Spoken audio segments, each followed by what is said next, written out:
ಶ್ರೀ ಗುರು ಬಸವಲಿಂಗಾಯ ನಮಃ. ಇಂದಿನ ಬಸವಣ್ಣನವರ ವಚನ ಹೀಗಿದೆ.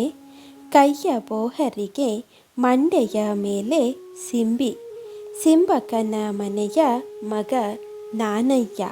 ಕೂಡಲ ಸಂಗಮ ದೇವಯ್ಯ, ಮಂಚದ ಕೋಡೇರಿ ಬಂದ ತೊತ್ತಿನ ಮಗ ನಾನಯ್ಯ. ಈ ವಚನದ ಸಾರ ಹೀಗಿದೆ. ಬಸವಣ್ಣನವರು ನಯ ವಿನಯದ ಸಾಕಾರ ಮೂರ್ತಿಗಳು.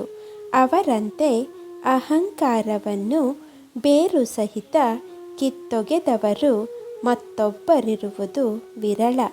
ಕೈಯಲ್ಲಿ ಕಸಬರಿಗೆ, ತಲೆಯ ಮೇಲೆ ಸಿಂಬಿ ಮತ್ತು ಬುಟ್ಟಿಯನ್ನು ಹೊತ್ತು ತಿರುಗುವ ಸ್ವಚ್ಛತೆಯ ಕರ್ಮಚಾರಿಯೊಂದಿಗೆ ಅವರು ತಮ್ಮನ್ನು ಹೋಲಿಸಿಕೊಳ್ಳುತ್ತಾರೆ.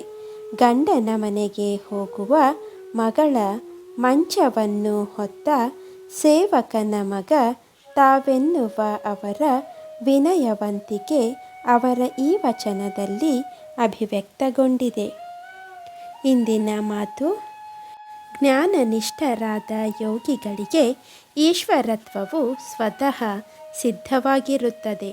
ಕೇವಲ ಭಕ್ತಿ ಮಾತ್ರದಿಂದ ಧರ್ಮವನ್ನು ಆಚರಿಸಿದವರಿಗೆ ತತ್ಸದೃಶವಾದ ಪದವು ದೊರೆಯುವುದು. ಚರಾಚರಾತ್ಮಕವಾದ ಸಂಪೂರ್ಣ ಜಗತ್ತು ಶಿವಸ್ವರೂಪವಾಗಿದೆ. ಶಿವನಿಗಿಂತ ಭಿನ್ನವಾದುದು ಪ್ರಪಂಚದಲ್ಲಿ ಯಾವುದೂ ಇಲ್ಲ.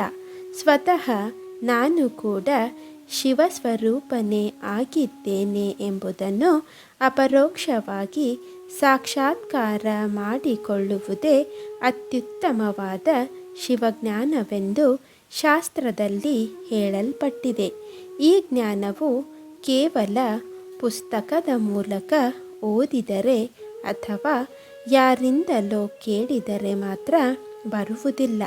ಬದಲಾಗಿ ಶಿವಭಕ್ತಿ ಮುಂತಾದ ಉತ್ಕೃಷ್ಟ ಧರ್ಮವನ್ನು ಆಚರಿಸುವುದರ ಜೊತೆಗೆ ಶ್ರವಣ, ಮನನ, ನಿಧಿಧ್ಯಾಸಾದಿಗಳನ್ನು ನಿರಂತರ ಅಳವಡಿಸಿಕೊಂಡು ಸಾಗುವವನಿಗೆ ಮಾತ್ರ ಲಭಿಸುತ್ತದೆ.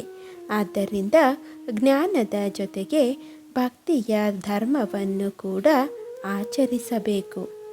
ಶರಣು ಶರಣಾರ್ಥಿಗಳು.